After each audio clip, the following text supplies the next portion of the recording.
Chapter 17 Spring The opening of large tracts by the ice cutters commonly causes a pond to break up earlier, for the water, agitated by the wind, even in cold weather, wears away the surrounding ice. But such was not the effect on Walden that year, for she had soon got a thick new garment to take place of the old. This pond never breaks up so soon as the others in this neighborhood, on account both of its greater depth and its having no stream passing through it to melt or wear away the ice. I never knew it to open in the course of a winter, not excepting that of '52–53, which gave the ponds so severe a trial. It commonly opens about the 1st of April, a week or 10 days later than Flint's Pond and Fairhaven, beginning to melt on the north side and in the shallower parts where it began to freeze. It indicates better than any water hereabouts the absolute progress of the season, being least affected by transient changes of temperature.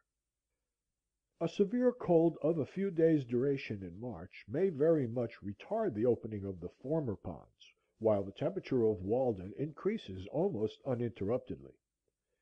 A thermometer thrust into the middle of Walden on the 6th of March, 1847, stood at 32 degrees, or freezing point, near the shore at 33 degrees, in the middle of Flint's Pond the same day at 32½ degrees, and a dozen rods from the shore, in shallow water, under ice a foot thick, at 36 degrees. This difference of 3½ degrees between the temperature of the deep water and the shallow in the latter pond, and the fact that a great proportion of it is comparatively shallow, show why it should break up so much sooner than Walden. The ice in the shallowest part was at this time several inches thinner than in the middle. In midwinter the middle had been the warmest and the ice thinnest there. So also every one who has waded about the shores of the pond in summer must have perceived how much warmer the water is close to the shore, where only 3 or 4 inches deep, than at a little distance out, and on the surface, where it is deep, than near the bottom. In spring the sun not only exerts an influence through the increased temperature of the air and earth, but its heat passes through ice a foot or more thick, and is reflected from the bottom in shallow water, and so also warms the water and melts the under side of the ice, at the same time that it is melting it more directly above, making it uneven, and causing the air bubbles which it contains to extend themselves upward and downward, until it is completely honeycombed, and at last disappears suddenly in a single spring rain. Ice has its grain as well as wood, and when a cake begins to rot or comb, that is, assume the appearance of honeycomb, whatever may be its position, the air cells are at right angles with what was the water surface. Where there is a rock or a log rising near to the surface, the ice over it is much thinner, and is frequently quite dissolved by this reflected heat. And I have been told that in the experiment at Cambridge to freeze water in a shallow wooden pond, though the cold air circulated underneath, and so had access to both sides, the reflection of the sun from the bottom more than counterbalanced this advantage. When a warm rain in the middle of the winter melts off the snow ice from Walden, and leaves a hard, dark or transparent ice on the middle, there will be a strip of rotten, though thicker, white ice, a rod or more wide, about the shores, created by this reflected heat. Also, as I have said, the bubbles themselves within the ice operate as burning glasses to melt the ice beneath. The phenomena of the year take place every day in a pond, on a small scale. Every morning, generally speaking, the shallow water is being warmed more rapidly than the deep, though it may not be made so warm after all, and every evening it is being cooled more rapidly until the morning. The day is the epitome of the year, the night is the winter, the morning and evening are the spring and fall, and the noon is the summer. The cracking and booming of the ice indicate a change of temperature. One pleasant morning after a cold night, February 24th, 1850, having gone to Flint's Pond to spend the day, I noticed with surprise that when I struck the ice with the head of my axe, It resounded like a gong for many rods around, or as if I had struck on a tight drumhead. The pond began to boom about an hour after sunrise, when it felt the influence of the sun's rays slanted upon it from over the hills. It stretched itself and yawned like a waking man, with a gradually increasing tumult, which was kept up 3 or 4 hours. It took a short siesta at noon, and boomed once more toward night, as the sun was withdrawing his influence.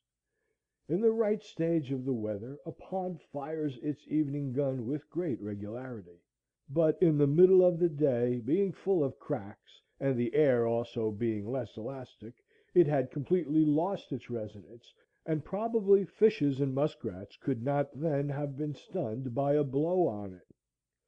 The fishermen say that the thundering of the pond scares the fishes and prevents their biting. The pond does not thunder every evening, and I cannot tell surely when to expect its thundering; but though I may perceive no difference in the weather, it does. Who would have suspected so large and cold and thick skinned a thing to be so sensitive? Yet it has its law to which it thunders obedience when it should, as surely as the buds expand in the spring. The earth is all alive and covered with papillae. The largest pond is as sensitive to atmospheric changes as the globule of mercury in its tube. One attraction in coming to the woods to live was that I should have leisure and opportunity to see the spring come in. The ice in the pond at length begins to be honeycombed, and I can set my heel in it as I walk. Fogs and rains and warmer suns are gradually melting the snow. The days have grown sensibly longer, and I see how I shall get through the winter without adding to my wood pile, for large fires are no longer necessary. I am on the alert for the first signs of spring, to hear the chance note of some arriving bird, or the striped squirrel's chirp, for his stores must be now nearly exhausted, or see the woodchuck venture out of his winter quarters. On the 13th of March, after I had heard the bluebird, song sparrow, and redwing, the ice was still nearly a foot thick. As the weather grew warmer, it was not sensibly worn away by the water, nor broken up and floated off, as in rivers, but, though it was completely melted for half a rod in width about the shore, the middle was merely honeycombed, and saturated with water, so that you could put your foot through it when 6 inches thick; but by the next day evening, perhaps, after a warm rain, followed by fog, it would have wholly disappeared, all gone off with the fog, spirited away. One year I went across the middle only 5 days before it disappeared entirely. In 1845 Walden was first completely open on the 1st of April; in '46 the 25th of March; in '47 the 8th of April; in '51 the 28th of March; in '52 the 18th of April; in '53 the 23rd of March; in '54 about the 7th of April.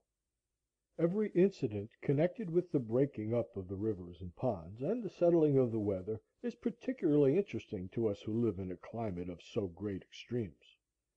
When the warmer days come, they who dwell near the river hear the ice crack at night with a startling whoop as loud as artillery, as if its icy fetters were rent from end to end, and within a few days see it rapidly going out. So the alligator comes out of the mud with quakings of the earth. One old man, who has been a close observer of nature, and seems as thoroughly wise in regard to all her operations as if she had been put upon the stocks when he was a boy, and he had helped to lay her keel, who has come to his growth, and can hardly acquire more of natural lore if he should live to the age of Methuselah, told me, and I was surprised to hear him express wonder at any of nature's operations, for I thought that there were no secrets between them, that one spring day he took his gun and boat, and thought that he would have a little sport with the ducks. There was ice still on the meadows, but it was all gone out of the river, and he dropped down without obstruction from Sudbury, where he lived, to Fairhaven Pond, which he found unexpectedly covered for the most part with a firm field of ice. It was a warm day, and he was surprised to see so great a body of ice remaining. Not seeing any ducks, he hid his boat on the north or back side of an island in the pond, and then concealed himself in the bushes on the south side to await them.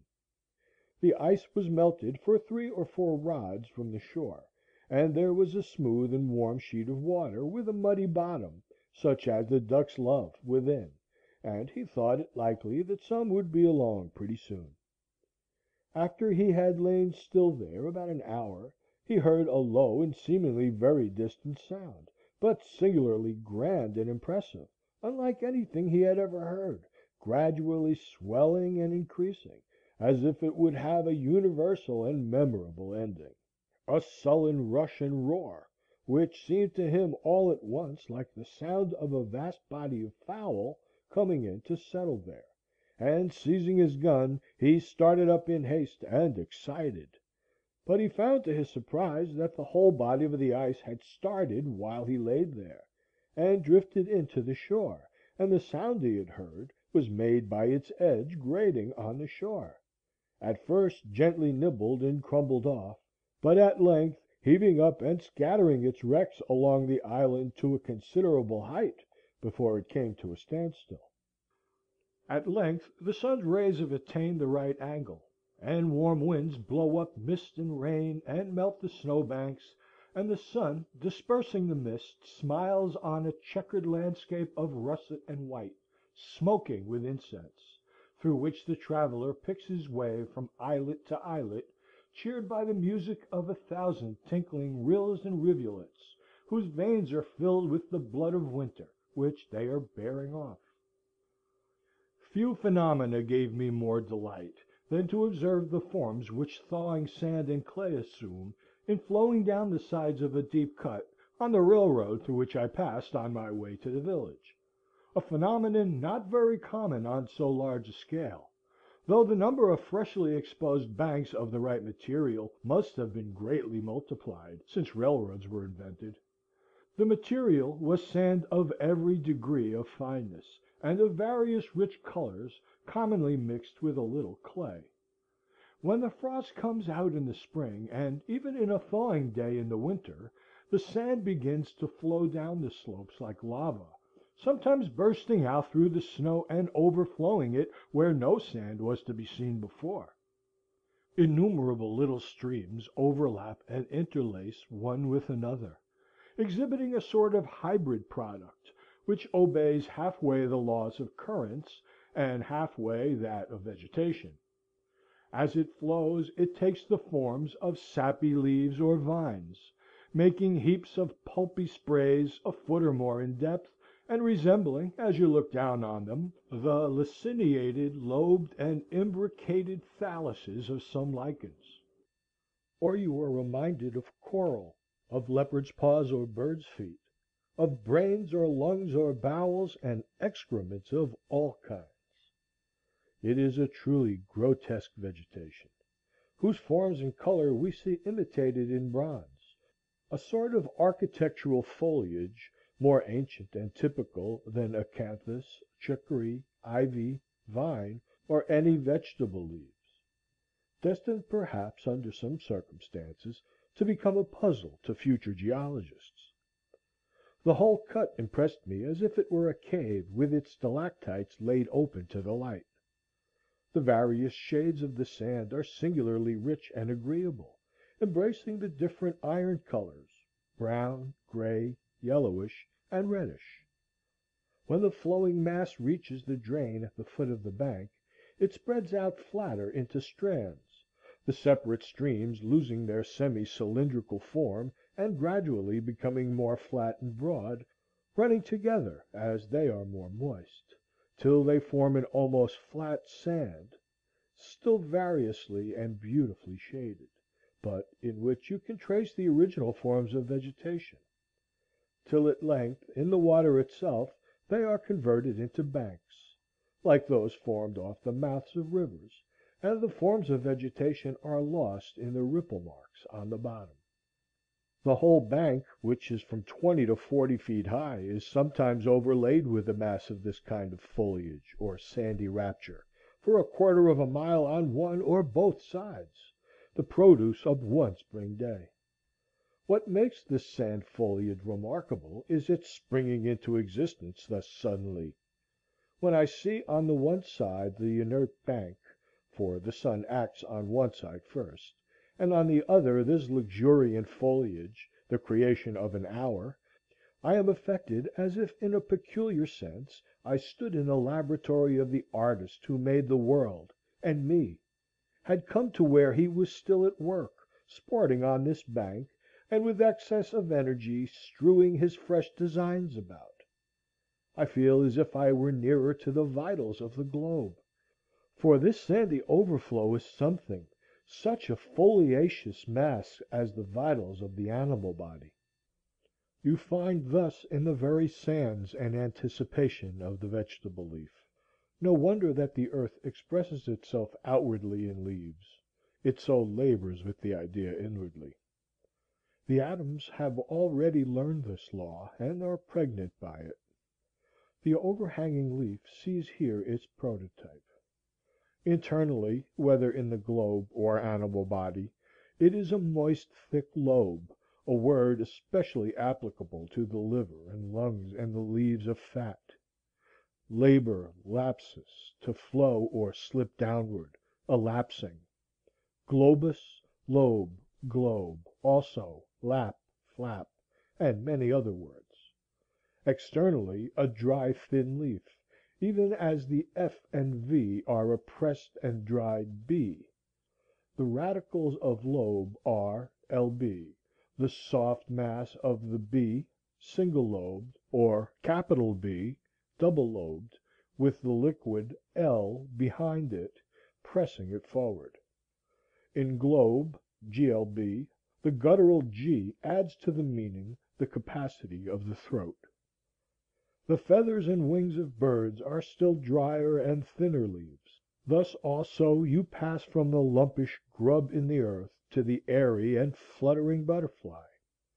The very globe continually transcends and translates itself, and becomes winged in its orbit. Even ice begins with delicate crystal leaves, as if it had flowed into molds which the fronds of water plants have impressed on the watery mirror. The whole tree itself is but one leaf, and rivers are still vaster leaves, whose pulp is intervening earth, and towns and cities are the ova of insects in their axils. When the sun withdraws, the sand ceases to flow. But in the morning the streams will start once more, and branch again into a myriad of others. You here see, perchance, how blood vessels are formed. If you look closely, you observe that first there pushes forward from the thawing mass a stream of softened sand, with a drop-like point like the ball of a finger, feeling its way slowly and blindly downward, until at last, with more heat and moisture, as the sun gets higher, the most fluid portion, in its effort to obey the law to which the most inert also yields, separates from the latter, and forms for itself a meandering channel or artery within that, in which is seen a little silvery stream glancing like lightning from one stage of pulpy leaves or branches to another, and ever and anon swallowed up in the sand. It is wonderful how rapidly yet perfectly the sand organizes itself as it flows, using the best material its mass affords to form the sharp edges of its channel. Such are the sources of rivers. In the silicious matter which the water deposits is perhaps the bony system, and in the still finer soil and organic matter the fleshy fiber or cellular tissue. What is man but a mass of thawing clay? The ball of the human finger is but a drop congealed. The fingers and toes flow to their extent from the thawing mass of the body. Who knows what the human body would expand and flow out to under a more genial heaven? Is not the hand a spreading palm leaf with its lobes and veins? The ear may be regarded fancifully as a lichen, umbilicaria, on the side of the head, with its lobe or drop. The lip, labium, from labor, laps or lapses from the sides of the cavernous mouth. The nose is a manifest congealed drop or stalactite. The chin is still a larger drop, the confluent dripping of the face. The cheeks are a slide from the brows into the valley of the face, opposed and diffused by the cheek bones. Each rounded lobe of the vegetable leaf, too, is a thick and now loitering drop, larger or smaller. The lobes are the fingers of the leaf, and as many lobes as it has, in so many directions it tends to flow, and more heat or other genial influences would have caused it to flow yet farther. Thus it seemed that this one hillside illustrated the principle of all the operations of nature. The Maker of this earth but patented a leaf. What Champollion will decipher this hieroglyphic for us, that we may turn over a new leaf at last? This phenomenon is more exhilarating to me than the luxuriance and fertility of vineyards. True, it is somewhat excrementitious in its character, and there is no end to the heaps of liver, light, and bowels, as if the globe were turned wrong side outward; but this suggests at least that nature has some bowels, and there again is mother of humanity. This is the frost coming out of the ground. This is spring. It precedes the green and flowery spring, as mythology precedes regular poetry. I know of nothing more purgative of winter fumes and indigestions. It convinces me that earth is still in her swaddling clothes, and stretches forth baby fingers on every side. Fresh curls spring from the baldest brow. There is nothing inorganic. These fallacious heaps lie along the bank like the slag of a furnace, showing that nature is in full blast within. The earth is not a mere fragment of dead history, stratum upon stratum like the leaves of a book, to be studied by geologists and antiquaries chiefly, but living poetry like the leaves of a tree, which precede flowers and fruit. Not a fossil earth, but a living earth, compared with whose great central life, all animal and vegetable life, is merely parasitic. Its throes will heave our exuviae from their graves.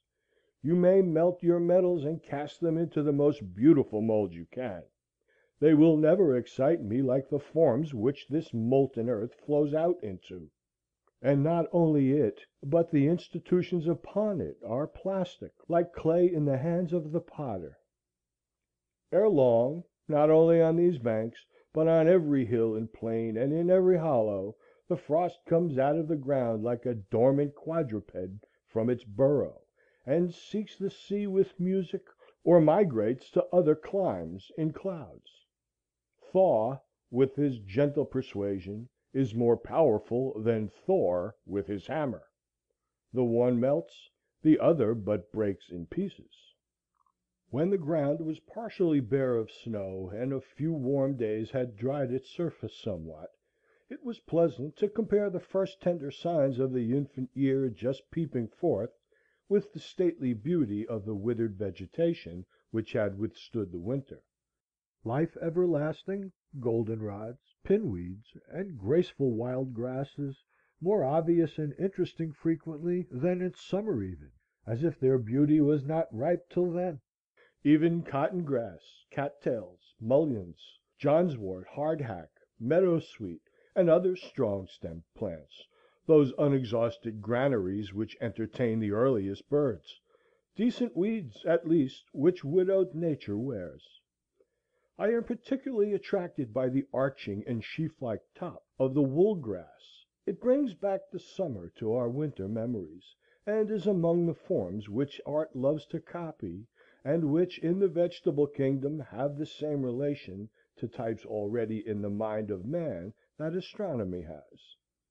It is an antique style, older than Greek or Egyptian.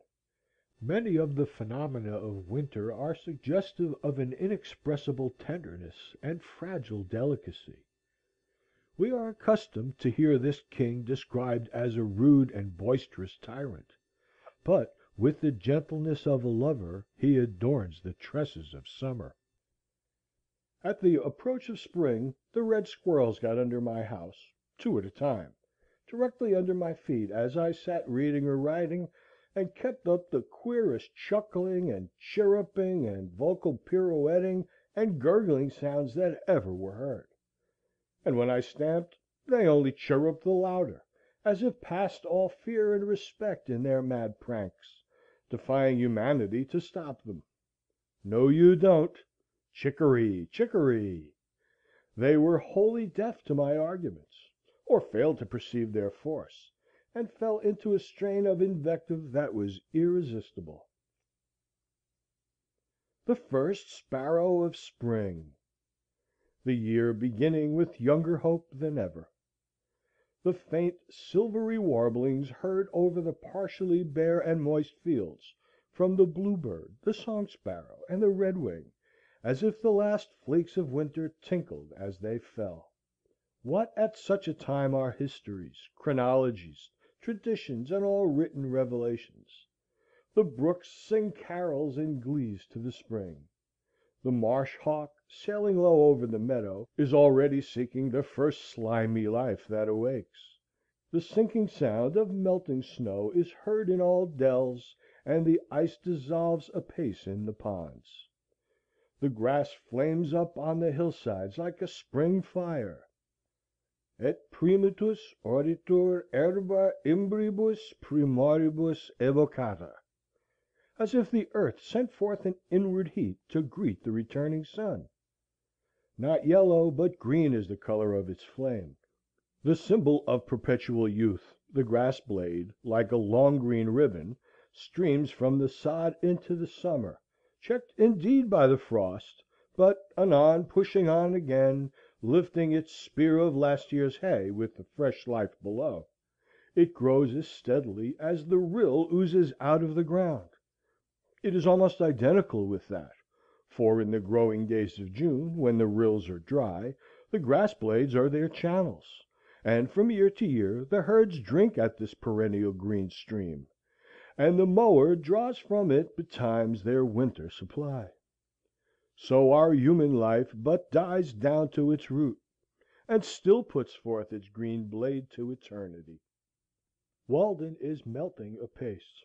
There is a canal 2 rods wide along the northerly and westerly sides, and wider still at the east end. A great field of ice has cracked off from the main body. I hear a song sparrow singing from the bushes on the shore. Olit, olit, olit, chip, chip, chip, chit-char, che-whiss, whiss, whiss. He too is helping to crack it. How handsome the great sweeping curves in the edge of the ice, answering somewhat to those of the shore, but more regular. It is unusually hard, owing to the recent severe but transient cold, and all watered or waved like a palace floor. But the wind slides eastward over its opaque surface in vain, till it reaches the living surface beyond. It is glorious to behold this ribbon of water sparkling in the sun, the bare face of the pond full of glee and youth, as if it spoke the joy of the fishes within it, and of the sands on its shore. A silvery sheen, as from the scales of a leuciscus, as it were all one active fish. Such is the contrast between winter and spring.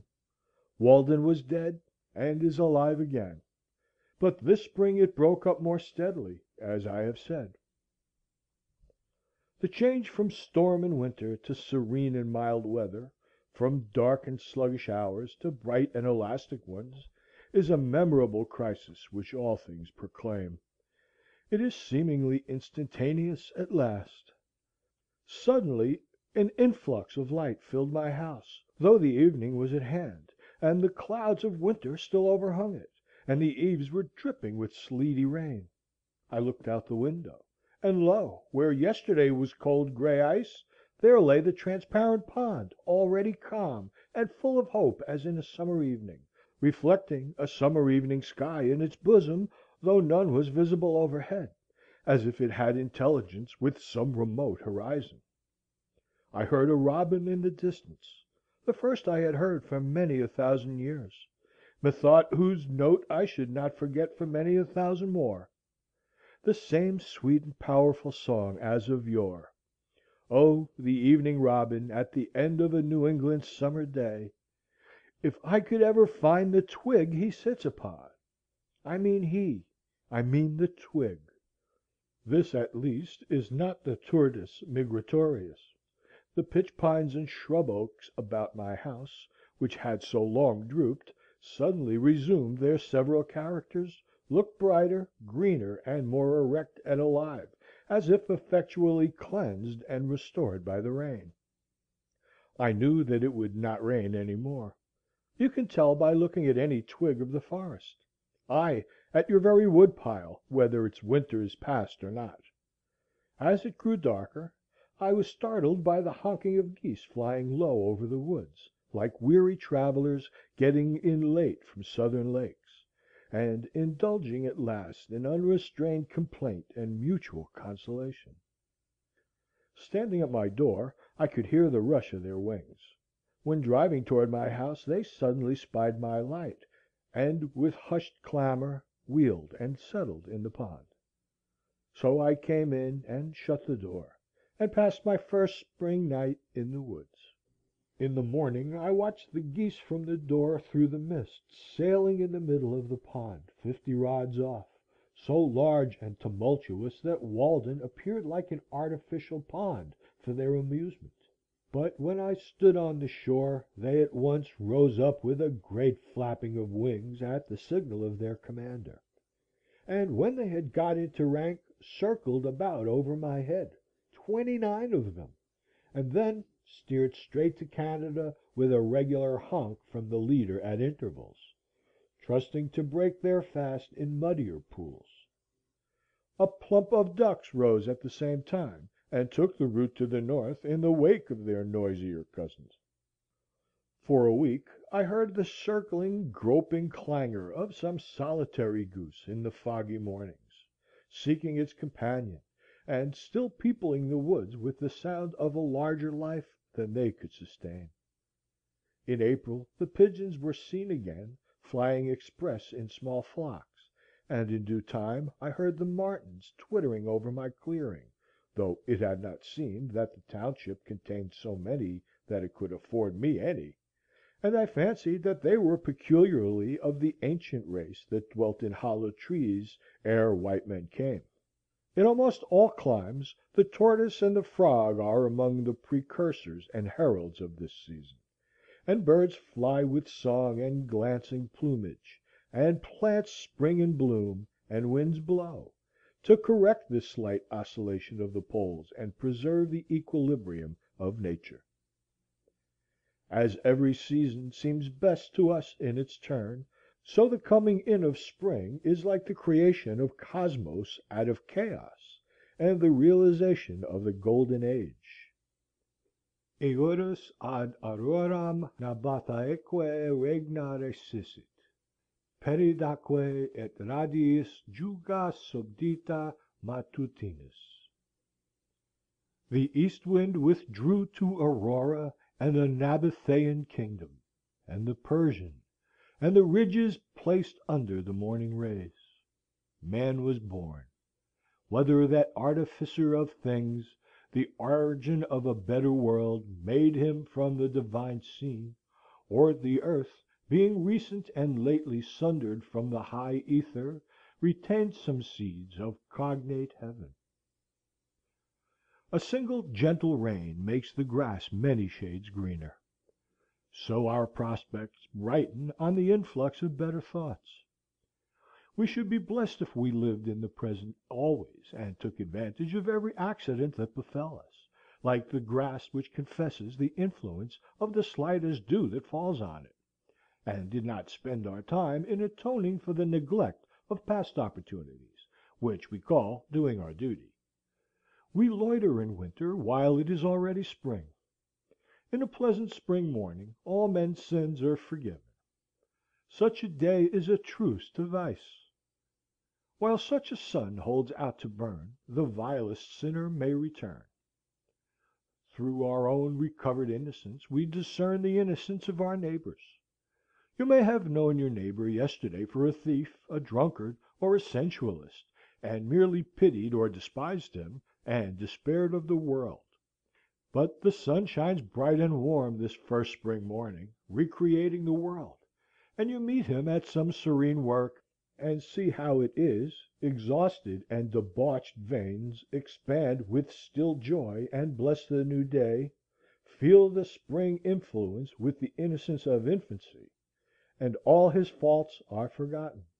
There is not only an atmosphere of good will about him, but even a savor of holiness groping for expression, blindly and ineffectually perhaps, like a new born instinct, and for a short hour the south hillside echoes to no vulgar jest.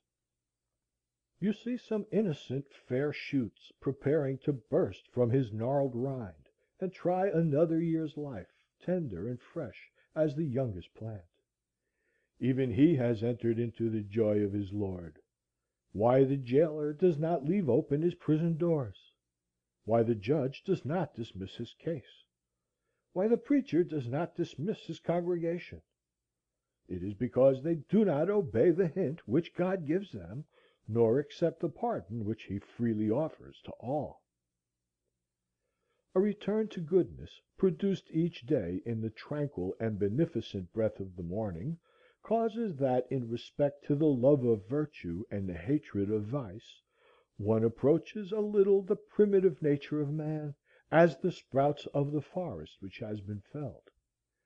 In like manner, the evil which one does in the interval of a day prevents the germs of virtues which began to spring up again from developing themselves, and destroys them. After the germs of virtue have thus been prevented many times from developing themselves, then a beneficent breath of evening does not suffice to preserve them. As soon as the breath of evening does not suffice longer to preserve them, then the nature of man does not differ much from that of the brute. Men, seeing the nature of this man like that of the brute, think that he has never possessed the innate faculty of reason. Are those the true and natural sentiments of man? The golden age was first created, which without any avenger, spontaneously without law, cherished fidelity and rectitude. Punishment and fear were not, nor were threatening words read on suspended brass, nor did the suppliant crowd fear the words of their judge, but were safe without an avenger.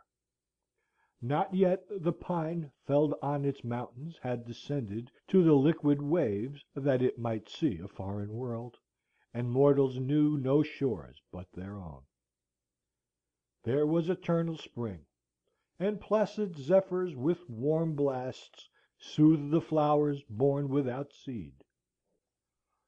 On the 29th of April, as I was fishing from the bank of the river near the 9-acre corner bridge, standing on the quaking grass and willow roots where the muskrats lurk, I heard a singular rattling sound, somewhat like that of the sticks which boys play with their fingers. When looking up, I observed a very slight and graceful hawk, like a night hawk, alternately soaring like a ripple and tumbling a rod or two over and over, showing the underside of its wings, which gleamed like a satin ribbon in the sun, or like the pearly inside of a shell. This sight reminded me of falconry, and what nobleness and poetry are associated with that sport. The merlin, it seemed to me it might be called, but I care not for its name. It was the most ethereal flight I had ever witnessed. It did not simply flutter like a butterfly, nor soar like the larger hawks, but it sported with proud reliance in the fields of air, mounting again and again with its strange chuckle. It repeated its free and beautiful fall, turning over and over like a kite, and then recovering from its lofty tumbling, as if it had never set its foot on terra firma.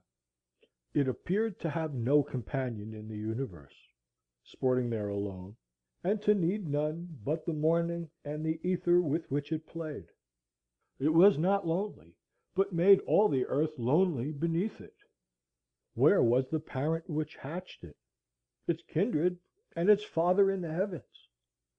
The tenant of the air, it seemed related to the earth but by an egg hatched sometime in the crevice of a crag.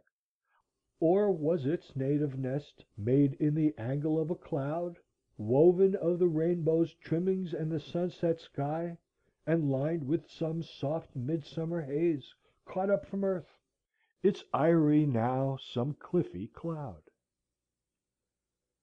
Beside this I got a rare mess of golden and silver and bright cupreous fishes, which looked like a string of jewels. Ah, I have penetrated to those meadows on the morning of many a first spring day, jumping from hummock to hummock, from willow root to willow root, when the wild river valley and the woods were bathed in so pure and bright a light as would have waked the dead, if they had been slumbering in their graves, as some suppose. There needs no stronger proof of immortality. All things must live in such a light. O death, where was thy sting? O grave, where was thy victory then? Our village life would stagnate if it were not for the unexplored forests and meadows which surround it. We need the tonic of wildness, to wade sometimes in marshes where the bittern and the meadow hen lurk, and hear the booming of the snipe, to smell the whispering sedge where only some wilder and more solitary fowl builds her nest, and the mink crawls with its belly close to the ground.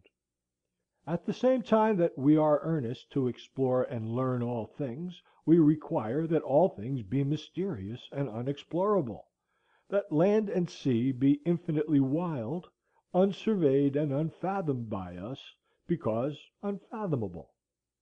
We can never have enough of nature. We must be refreshed by the sight of inexhaustible vigor, vast and titanic features, the sea coast with its wrecks, the wilderness with its living and its decaying trees, the thunder cloud and the rain which lasts 3 weeks and produces freshets. We need to witness our own limits transgressed, and some life pasturing freely where we never wander. We are cheered when we observe the vulture feeding on the carrion which disgusts and disheartens us, and deriving health and strength from the repast.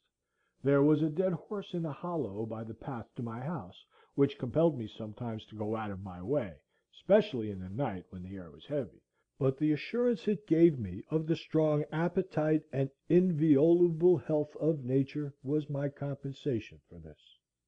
I love to see that nature is so rife with life that myriads can be afforded to be sacrificed and suffered to prey on one another; that tender organizations can be so serenely squashed out of existence like pulp; tadpoles which herons gobble up, and tortoises and toads run over in the road, and that sometimes it has rained flesh and blood. With the liability to accident, we must see how little account is to be made of it. The impression made on a wise man is that of universal innocence. Poison is not poisonous after all, nor are any wounds fatal. Compassion is a very untenable ground. It must be expeditious. Its pleadings will not bear to be stereotyped.